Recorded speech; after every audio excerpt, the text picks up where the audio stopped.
First of all, I would like to thank you for the interest in my new vocation.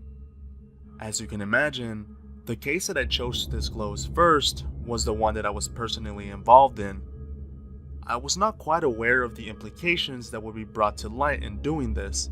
However, having spoken with some of the morticians in the forum page, they asked that any name is to be withheld, locations were to be generalized, and make sure that no government agency was aware of my actions.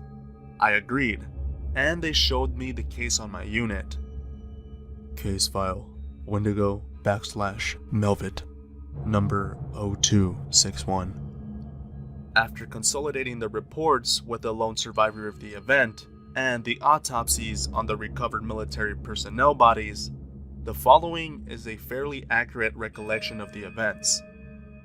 At 0016 hours, the military unit was sent to investigate the reports of an intruder. This was a training exercise to judge the capabilities of the lone survivor as a team leader. Approximately at 0039 hours, the military unit had an auditory reconnaissance of Wendigo number 0183. Estimated identity of cryptid is John Sampson, a hunter who went missing around 17:0300 hours. Recovered body Private Jacobs reported a branch snapping. The military unit halted and tried to locate the source of the sound. Around 0040 hours, Wendigo 0183 charged the unit and snapped Private Second Class Hill, snapping his neck. Private Tommy went to investigate, but was grabbed by the claws of Wendigo 0183 and his throat was slashed. Specialist Jameson was dragged under another bush. Claw marks indicate that his death was slower, as the lungs were punctured multiple times. Private Second Class Erickson was able to shoot Wendigo 0183 when it charged the group again. As multiple previous cases have established, standard ammunition fails to leave a true impact on the body of a Wendigo. Further evidence that older Wendigo are virtually immune to small arm fire. Erickson was killed immediately when his skull was impacted from the top, severely misaligning two vertebrae, severing the spinal cord and crushing the throat vertically. Lone survivor was knocked aside. Estimated time duration for encounter with Wendigo 0183 is 3 minutes. Acting Corporal Jenkins's body was never recovered. Of special note in this case is that this is one of the first times that the cryptid in question spoke in response to the presence of the survivor. The word empty is confusing, as Wendigo are traditionally voracious in their pursuit of human flesh. Autopsy summary of Erickson, Jacobs, Tommy, and Jameson. Erickson: fractured skull from overhead strike from cryptid. Catastrophic damage to the neck and throat area due to the force of the impact. Severing the spinal cord implies that death was instantaneous. Jacobs: multiple stab wounds from the claws of the cryptid. Secondary infection was not able to infect the body. Body was still cremated as per protocol, as was Tommy. Tommy: throat slash by the claws of the cryptid. Note: this is the same Tommy who witnessed the encounter of the police officer who encountered Skinwalker, Michigan, Subterritory Number 4. Said police officer also reported on the mush corpse in the vehicle. The two deceased military personnel names, Hill and Jenkins, were not recovered, likely taken as food by Wendigo number 0183.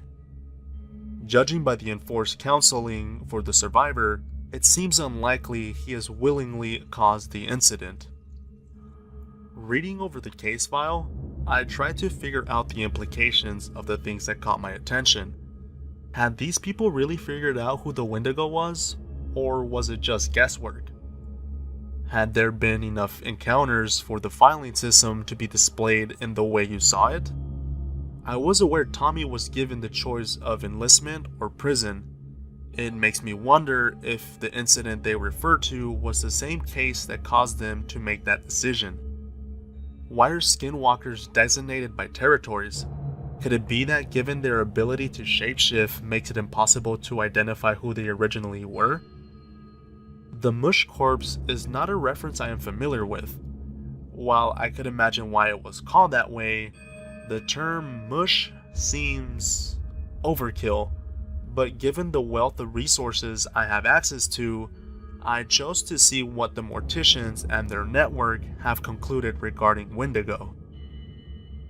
Wendigo, humanoid cryptid. While we have been unable to locate the first Wendigo, we have concluded that the original story of these beings is far more fact than fiction. Wendigo are humans who, after prolonged starvation, consume human flesh, and in the process are cursed by something which causes their transformation. The transformation is an approximate growth of limbs by 22%, and their fingernails elongate, sharpen, and harden to assist in catching more humans to consume. Why the Wendigo feel the need to consume human flesh is not readily apparent. It is speculated that it is the only meat that states the never-ending hunger. After consuming human flesh of sufficient quality, older Wendigo requiring more, they return to a place of significance for them and hibernate for years. Fire seems to be a bane to these creatures, as it makes it holding off younger ones a more viable tactic. However, Wendigo who are over 2 centuries old seem to ignore the heat of the flames and ignore it as a stalling tactic. Weaponizing it against Wendigo is a far superior option. However, most people when facing cryptids seem to leave their rational minds behind as they see something that's truly abhorrent to them and seldom take time to mull through the problem. Given that the Wendigo gain in strength and speed, it is understood why humans rarely have time to plan. Cases involving firearms were conflicting until it was deduced that younger Wendigo were vulnerable to small arms fire until their body matured to resist calibers smaller than .22. Very few encounters have involved active military personnel, so judging that firepower is difficult unless more encounters were had. Knives are ineffective, if foolish idea for Wendigos who are less than a century old. Their behavior indicates that they shun civilization. Reasons why are speculative. The information was illuminating. Hopefully this will be of benefit to you all. If there are any other cryptids that you wish to know about or unusual deaths, please let me know and I will try to locate the appropriate case file. This one's fairly recent from what I can tell. There is some footage from an early commercially available nanny cam as well, but I have been asked not to upload it due to the hidden surveillance encryption which allows the alphabet agencies to access it to their discretion.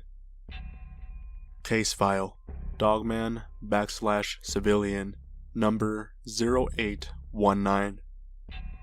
Initial victim is an autistic male of 9 years old. Severe anxiety around strangers. Communicative abilities restricted to barely legible writing in a large diary. Secondary victim is the child's mother. Father's whereabouts unknown. Not important to this case. 3 weeks prior to the incident, she purchased an emotional support animal to see if it would alleviate her child's anxiety issues. Location is a lifestyle block in the state of Montana. The land is family owned and was seldom in use. Financial situation was further obtained in the process of our investigation into the event, and was deemed inconsequential, but recorded for the sake of necessity. The initial victim was content to be left alone, but according to the counseling adhered to by the mother, she felt like this would hamper the social development of the child. Records from these counseling sessions indicated that the counselor would explain that due to the levels of anxiety that the child exhibits in social situations, there would be little chance for further development. The counselor did gently coax the mother into acquiring an emotional support animal that the child might feel bonded to. Given the location where they lived, a dog was suggested. According to the audio of the nanny cam footage, the bonding process was a success, with the initial victim showing some self-confidence, even looking at his mother directly in her eyes.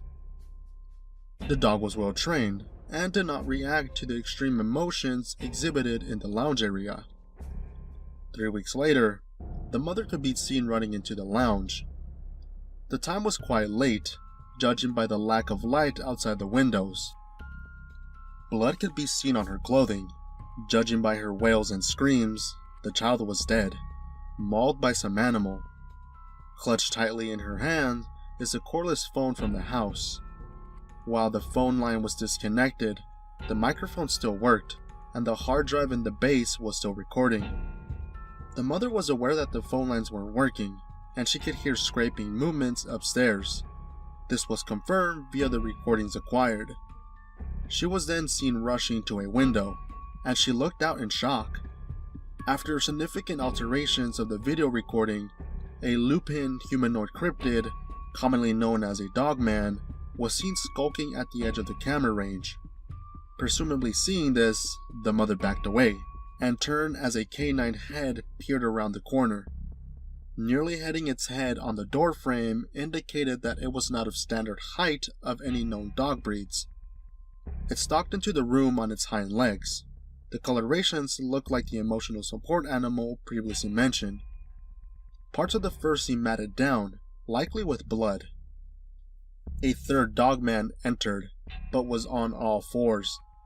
Judging by the gait, it seemed unsure of its pace. This could be attributed to the polished wooden floor.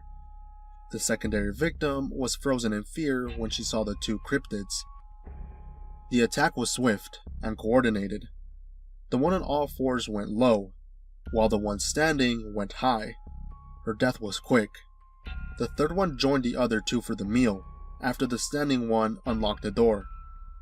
Then they walked to the door, opened it, and bounded off into the night. Police investigation came as part of an initial missing persons report after the mother hadn't called her family. Police found the bodies and they opened a homicide investigation. The case remains open. The bodies were diverted from regular coroners to the ones affiliated with this forum. Autopsy. Initial victim. Multiple bite marks to the arms and stomach area. Scratch marks from a large paw evidenced on the limbs. Microtumors located within the brain which could indicate the autism and social anxiety problems. Secondary victim. Bite wound on the ankle, severing an Achilles tendon. Single bite mark to the throat. Evidence that the stomach area was gorged. Missing organs include ovaries, kidneys, uterus, stomach, pancreas, liver, and 95% of the intestines. Secondary investigation. Our primary one. Scouring the nanny cam footage shows in the weeks leading up to the attack, movement can be seen during the day. The day of the emotional support animal, no anomalous movement was detected. 5 days after the bonding, a dogman cryptid could be seen creeping up to the house. The emotional support animal stood up and walked over to the wall, opposite of where the dogman crawled to. The emotional support animal stood there for several minutes until the dogman cryptid crept away. The initial victim just watched his emotional support animal stand by the wall. While the initial victim is normally next to the emotional support animal at all times, even during sleeping. The movement at the edge of the nanny cam view resumed until the night of the attack. Movement in the peripheral showed two dogmen approach the house. One sculled at the edge of the light on all fours, while the other ran to the side. Screams could be heard from a location suspected to be the child's bedroom. Soon, the mother could be seen entering the lounge, in the state previously described.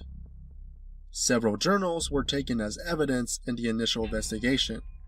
Upon discovery of the contents within, they were switched with duplicates, with the explicit mentions of dogs being removed. The mother made note of several incidents where the child would stand at the window and look into the forest. When she asked if he would like to go out for a walk in there, he refused violently.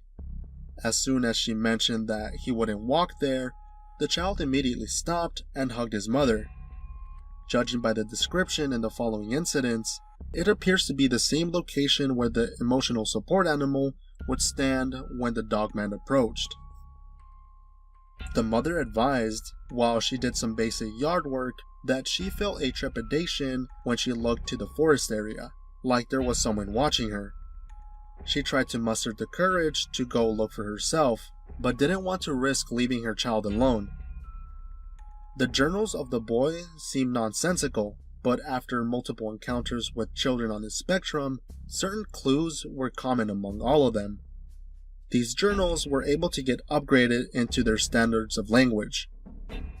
The initial victim was aware of the cryptid presence. When he would see the dogman standing outside his window, he would scream for his mother, which caused the cryptid to flee. This happened for about 2 years. One day, while he was walking around the backyard within view of his mother, he felt the dogman approach. Its claws snagged his shorts and started to drag him away, but his mother fortunately spotted her child disappear from view. When she approached, the dogman ran, leaving the child behind.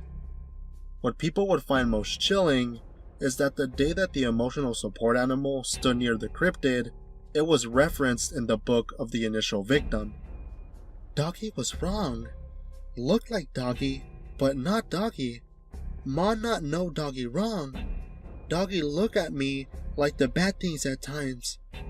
It is summarized that the emotional support animal was turned into a dogman through unknown means, as 3 dogmen were seen running from the house.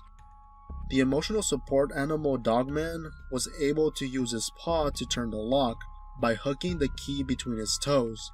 The handle was easier to manage. Details on the cryptid. Dogman.